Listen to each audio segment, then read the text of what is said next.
Hi, my name is Scott Noseworthy. I'm the Engine Collections Curator here at Mystic Seaport.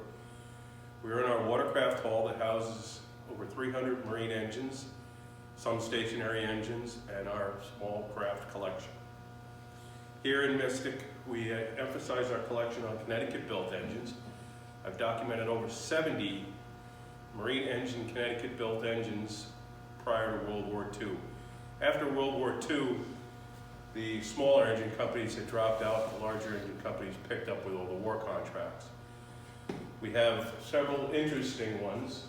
We have an Erickson hot air engine, we have a naphtha engine, we have several steam engines, and lots of gas marine engines. Behind me you can see there's a section of Palmers, which were made in Connecticut, Connecticut.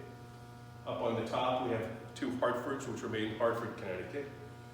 We have a couple of Eagles, which were made in Torrington, Connecticut, and we actually have a Connecticut that was made in Middletown, Connecticut.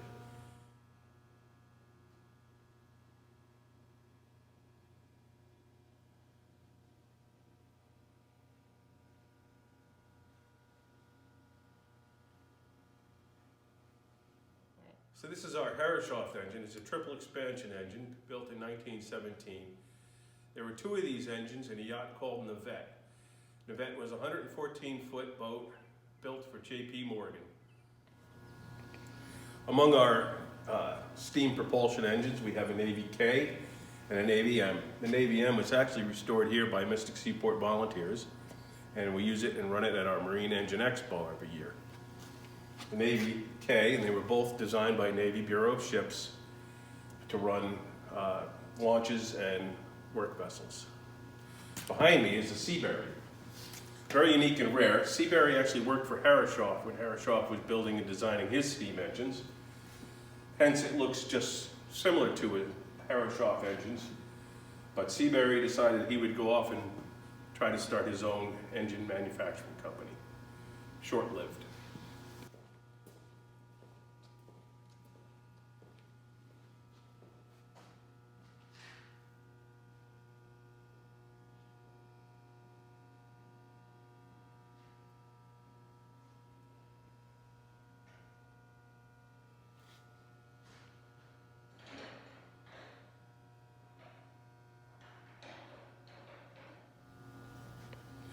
This engine is our Ackard Marine engine.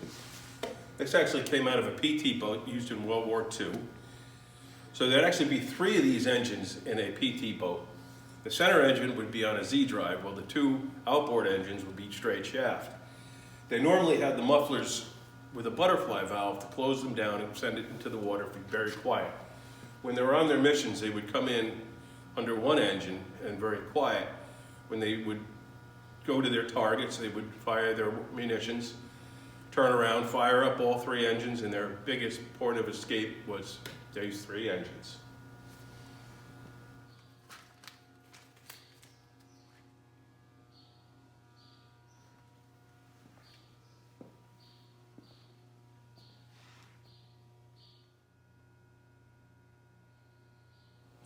Among our many steam engines or propulsion engines is this very unique Ledgerwood. The Ledgerwood engine was designed as a steering servo for a fairly large vessel, probably over 100 feet.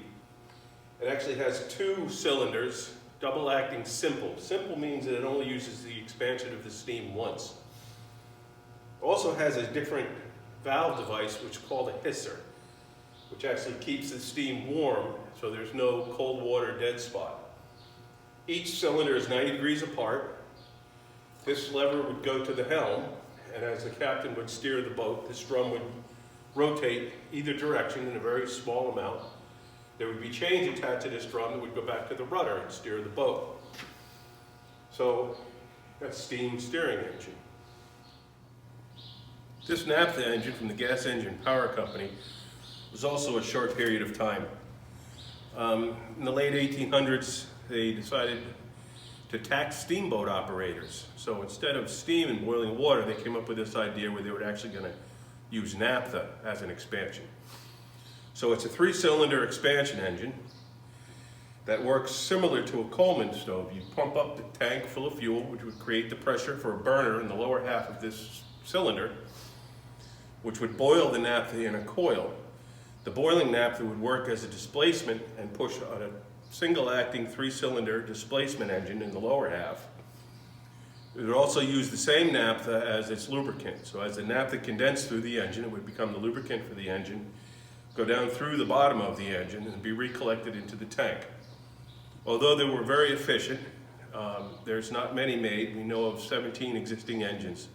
Mystic Seaport now has 3. It was a short period of time, and of course, boiling naphtha or gasoline wasn't the greatest idea of all things.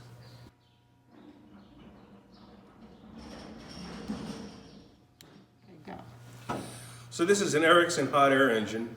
Although it has actually no marine relationship, it's very neat point of time where they designed this engine as an 8-cycle hot air expansion engine. The butler of the house would actually shovel coal from their main boiler into the bottom of this engine, and it would start to rotate on the expansion of the hot air. Its main purpose basically was a water pump to pump water from the well up to the top of a brownstone or a large building into a tank for social water, pumping water and flushing systems.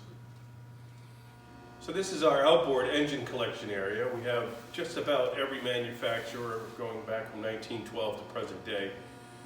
As you can see, they're mostly the smaller engines. A lot of people never save the larger outboard marine engines, but we've tried to save and preserve as many as we can here at Mystic Seaport.